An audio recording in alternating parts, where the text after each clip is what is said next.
So as a longtime Arizonan and as a light-skinned Irish guy, I learned long ago, go into the dermatologist as often as you possibly can, even though mine, for some time, greeted me at the door by saying, "What is that on your forehead?"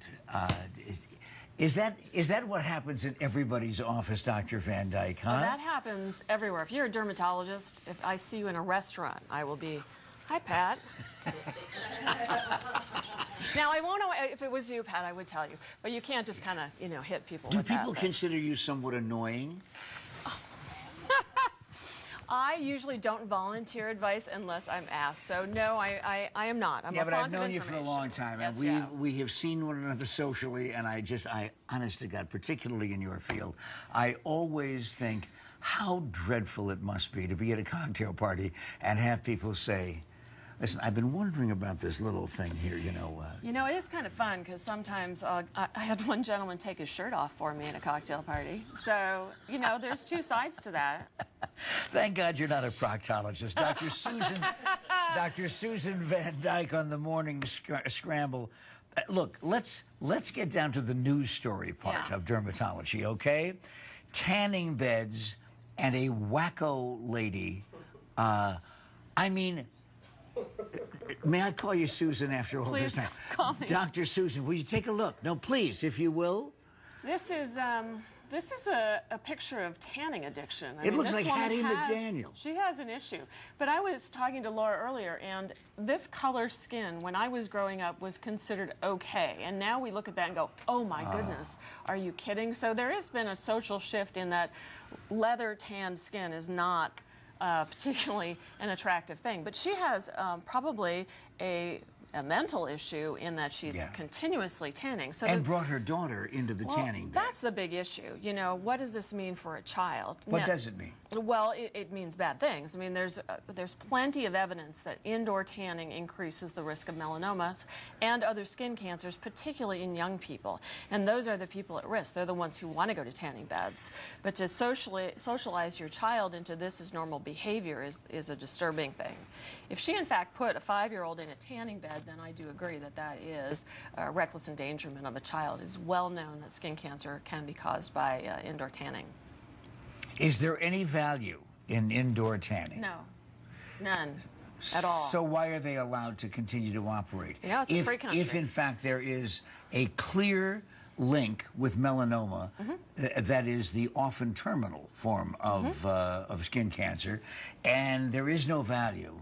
No, and there's a clear link to other skin cancers as well, which are disfiguring, maybe not kill you, but the World Health Organization has classified tanning devices as carcinogenic, right up there with arsenic and things of that nature that cause cancer. So there's really no question in the studies that exists. So why is it allowed in this country? Well, lots of things are allowed in this country. Yeah, cigarettes, where that's we right, can they're harm legal. ourselves. But we should protect our children. And there are almost 30 states right now trying to put legislation in that will prevent those under 18 from tanning in indoor tanning beds. We had a bill in the legislature here, did not make it through this year, but will be revived next year to protect our young people. Yeah, well, no, the legislature was too busy legalizing fireworks. There were other things on their plate. But as you know, in the legislature, it takes many years to get something through. How dangerous is the sun itself? We're heading into constant 100-degree temperatures and very, very direct sunlight in Arizona, which we celebrate most of the time.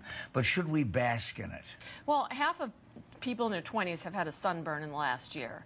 And that's despite all we say about sunscreen and avoiding sun, no one is listening. Only about 1/3 of people use sunscreen.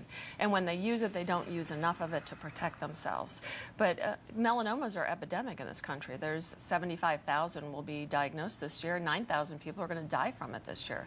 My aunt died of a melanoma. Wow. And I've had 2 skin cancers in my lifetime. The first one was when I was in my 30s, and I was not a tanning bed person. I'm just a pasty girl from New Jersey. But you know what? I was stunned when my dermatologist, the very first time that a basal cell was identified on this award-winning face, and he said, no, a little speck here, a little pencil dot, He says, I want to do a biopsy, and I said, well, it can't be sun damage. I said, I don't sit around. I wear sunblock. I wear a hat. He said, what about when you were 11? I said, well, what has that got to do with anything? I said, I got sunburns then all the time. Sure. And he said, There you and go. that's the answer to the question. It's only part of the answer, though, because some people take umbrage in that, well, all of my sun damage happened before I was 20, therefore, what's the point now? But that's not true. You only get about 20% of your sun damage before you're 20, and you get another 25% before you're 35, and another 25%. So it's cumulative over a lifetime. So we want to get people off of thinking that I already did it, so now I can do whatever I want. But one blistering sunburn in youth will double your risk of melanoma. Okay, all right. We're going to close this segment with that thought. And we're going to open the next segment with all of the things that you can do starting now. Not tomorrow at breakfast, but starting now, today. This happens to be a cause of mine because of the number of surgeries I've had. You thought that this was all God's work? Well, in a way. This is Pat McMahon. This is The Morning Scramble. Dr. Susan Van Dyke and I will be back.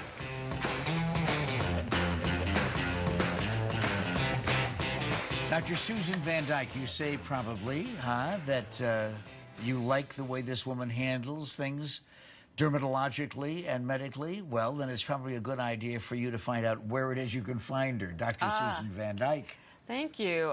So actually I'm a cosmetic dermatologist. It means I'm a board certified dermatologist, but I focus on the cosmetic. So necessarily diagnosing a skin cancer, I may not do that most of my day, but what I do is fix the mess that's caused after the skin cancer's been diagnosed and removed.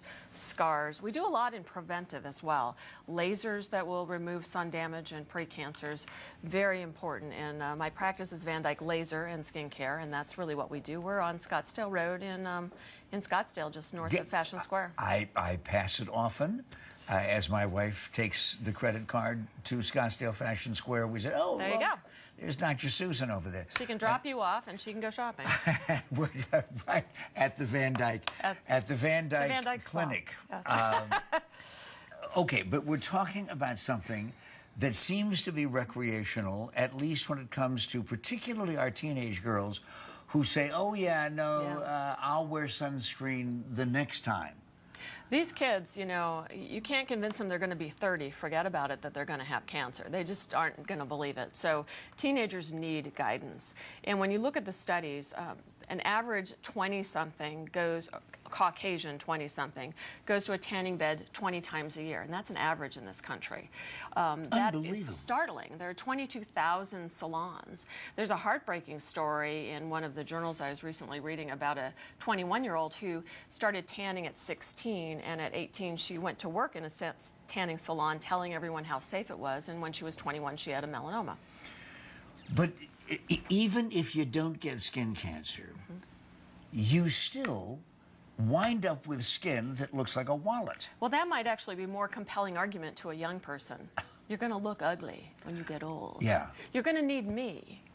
And, you know, it's going to cost money. So what I want people to do is embrace the color that God gave them. And I happen to be a pasty person, so embrace my paleness, you know. But what do you do in a place like Arizona? I mean, we either go inside and stay inside, or we take precautionary moves. Okay, so I'm going to give you the ultimate in taking care of your skin. Number one, we're not having a drink this morning, but I'm going to tell you how much sunscreen you need to put on in order to protect yourself. So this is just a shot glass. Yeah.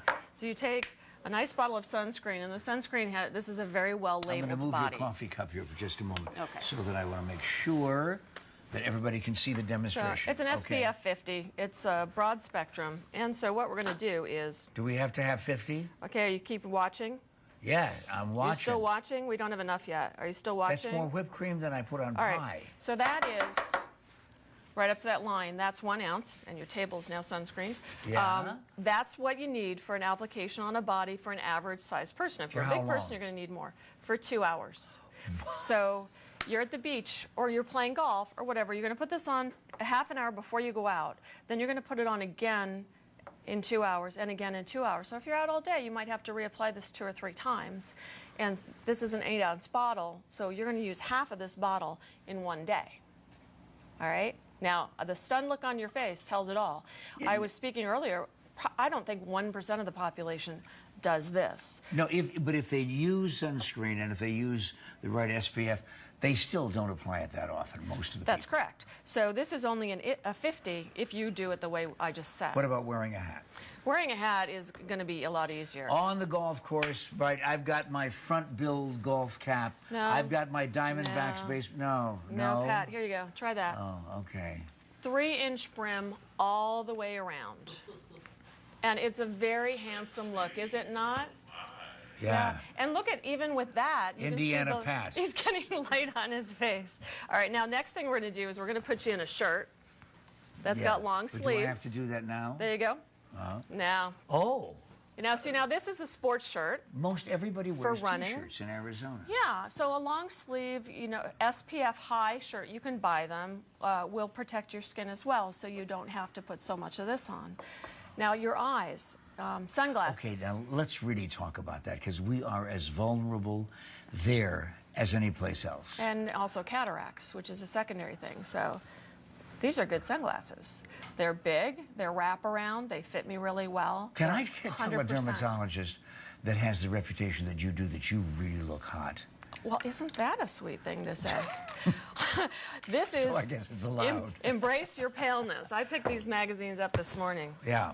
White, white, white skin. And that's just because these girls are born with very fair skin. They need to keep their fair skin. Any of this worthless? This is all good stuff, and these are just variations on a theme. If you don't want to do cream, you dudes on the golf course, do a spray. But is any of it worthless? I mean, when you go to the store to buy some, is it all pretty good?